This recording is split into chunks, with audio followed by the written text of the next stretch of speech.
You know, we've been seeing these massive marches all over the United States in favor of Hamas. If that doesn't scare the hell out of Jews, I'm not sure exactly what will. These campuses, which are supposed places of safety and openness and diversity, well, when it comes to Jewish students feeling, just a little threatened by people who are now defending mass murder of Jews, and then, of course, there's nothing to be done. Are these people who are marching in favor of Hamas that you would want working for your company? On campuses across the nation, Jews have been surrounded. Jews are being threatened all over the world, but we got to make sure that the people who join the threats, those are the people who are protected. If they are not citizens and they support Hamas, they should be deported. These folks don't think like you. They don't think like you. In the United Kingdom, Jewish students are now afraid to go to class.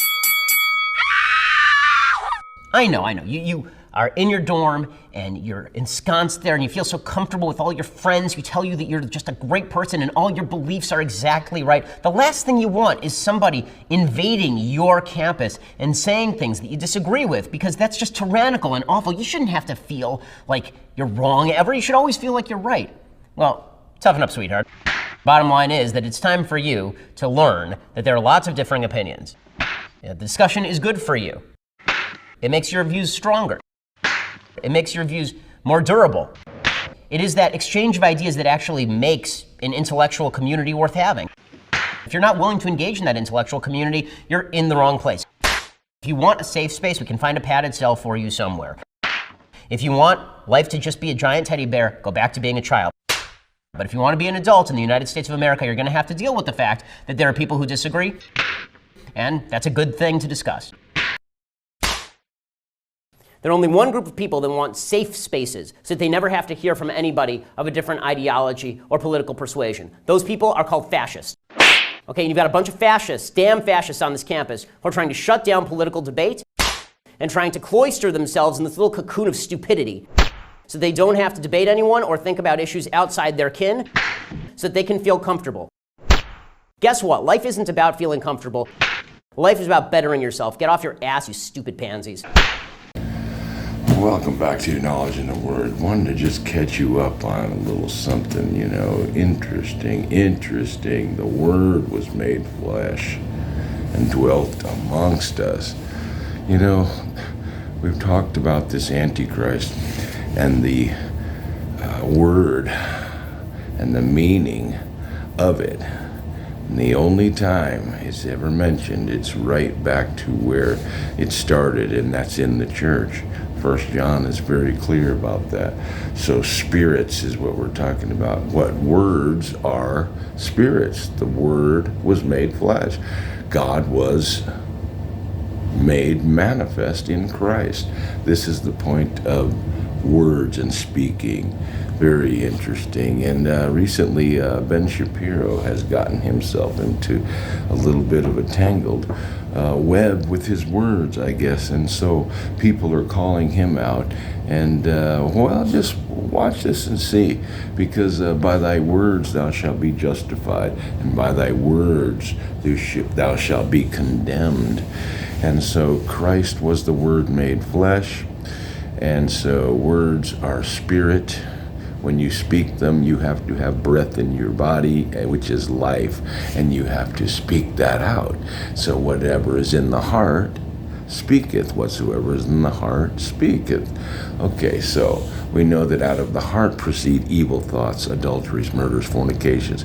Sounds to me like the spirit of antichrist. That's why it is a spirit. For sure, go back to Rumble. Thank you for subscribing. It does help the algorithms, and thumbs up it. And then watch another piece. I want to show you this, and you're gonna for sure want to go to Rumble after you watch this piece. This is a very interesting phone call, and I would tell as many people as you know to watch this video, because you're not going to see this anywhere else for sure. And God bless you, and fight the good fight, and we'll see you next week. And it's a fair amount of work, but it's not, we now know what we need to do in every state and what it would cost and how we do it.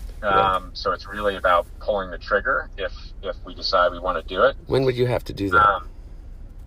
It's a while. So, and again, it kind of depends on what the exact approach is and who it is and who's, not just who the platform is, but who else is running. Like, there's a few decision points along the way, but it could be as late as like spring of spring of 2000. What would be the latest? Well, my question is, would you have to make that decision to pull the trigger of being on the ballot before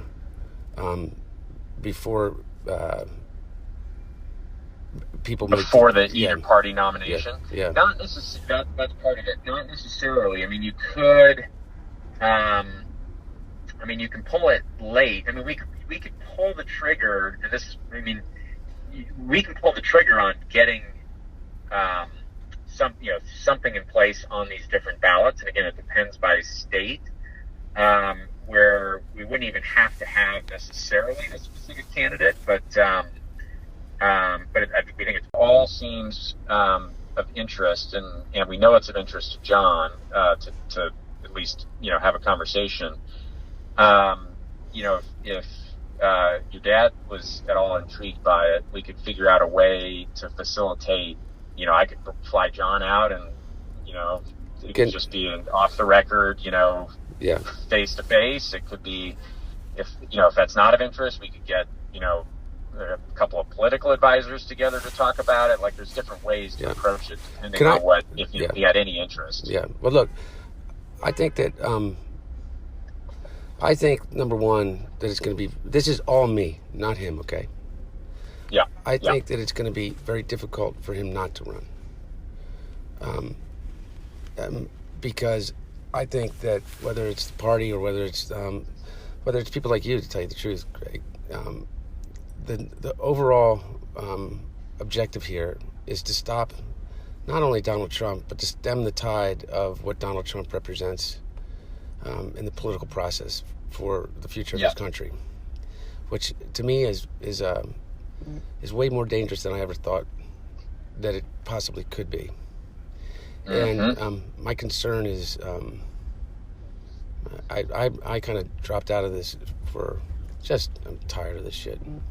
But but I think it's kind of almost unpatriotic not to be back into it, particularly related to my relationship with somebody that actually could change it. And so I think the danger of he and John having any discussion right now is emboldening the supporters of those, we'll call them, for lack of a better phrase, fringe candidates. Because they are no longer fringe candidates in the sense of they can win nominations and they could potentially become president. And so they're legitimate candidates, as Donald Trump has proven. And so I think for him right now to have that discussion is premature, particularly when he hasn't even announced. But between you and me, and but it's, I don't think any secret, my dad's entire career has been about fulfilling the service that you're asked to fulfill, based upon the way that you lived your life in terms of doing that, getting up and doing what needs to be done. I don't know how he doesn't, except if there's some kind of. But by the way, he has more energy than literally, he's doing like 3 to 5 events a day for candidates from Florida. He's in Buffalo right now, and whether he's running or not, he'd be doing it. So I can't keep up with him. That's not a joke. But seriously, Greg. It's all. My whole life. It's so demoralizing because I'm in good shape, man. I swear. Right. Well, these guys there's certain. We know there's certain. They're just sort of born to be politicians, and they feed. They get energy off of it. It's not draining. Obviously, it gets draining at some point, but it's more of an energizer than a drainer. Yeah. No, you're right. Anyway, regardless of all that issue, I think that he proves to people that that's not an issue. But I think that obviously, if you're able to do this in the traditional way, I think that the entire there's a nonpartisan or even a partisan but moderate coalition that forms that allows him to win it all. That's my opinion. However, who the hell knows? Any of this stuff. And so, but I think this is me again. Yeah. No matter what, I'd rather him run that way. I would rather, I think for the country, I think that it would be an opportunity to actually start to heal these divisions. Because the space between what you believe, Greg, and what I believe is so thin. Right. And we've allowed everybody else to tell us and tell the people that coalesce behind our camps that it's wide, that it's really wide. And it's not, man. It truly isn't. You know, the vilification of George Bush was, you know, when George Bush was president, was just as disconcerting to me as the vilification of Barack Obama. Right. And so I don't think that ever necessarily changes. But you know what? If you and I, or not you and I, if John and Joe were ever able to kind of repair that, that's a big, big leap forward, potentially. Yeah. And so, anyway, what I want to do is maybe let's you and I have one more discussion after I talk to him. I'm going to be with him tomorrow and through Saturday, okay? Okay. And we have I'm going to New York with him for a couple campaign events he's doing in upstate, and then down to the city for some fundraiser for somebody. And so, let me just you don't know this, but let me talk to him. And I think that there has to be a couple meetings before there's ever a meeting between principals. Yeah. And so, but I really appreciate the call because, you know, kind of to me, I've always said to him, you know, whether it was Bloomberg or Kasich or anybody, you know, in order to really heal, you got to start to actually do the things that give people reason to believe. You know what I mean? Yeah. So, yeah. So anyway, I'm with you. Anyway, and then if it ever happened, then it's the bloodbath of internally. Right. You know, but you know what? I'd rather that fight than the fight that's occurring right now, which is just awful, man. Awful. Yeah. I mean, Jesus Christ, you gotta, you know, I mean, awful. Yeah. I can't watch the news anymore, man. I mean, I really don't. I don't watch it. You know, somebody told me today, sorry to hear about your dad. And I panicked. I said, what happened? You know, I mean, it was like the bomb thing. I was like, oh my God, thank God. It was only a bomb. Right. Anyway. All right, brother. Yeah, but Greg, And there's a bunch. By the way, there's a bunch of other people that have approached me about it. From Felix Roten's son. I don't know if you know Nick Roten, who's a really, really impressive guy. Yeah. Nick has been very involved in this, and so anyway, I'm not getting ahead of myself, but I'm just saying to you, there's a number of other people of your stature that are, meaning they can really actually affect change in this country, that I think that you'd also like to meet it if you haven't already. So anyway, buddy, I appreciate the call. Let me call you back tomorrow, okay, after I talk to him. Okay. Tomorrow late evening or afternoon, okay? Yep, sounds good. Okay. Thanks, Hunter. Okay. See you, bye-bye. Talk to you soon. Bye. Okay.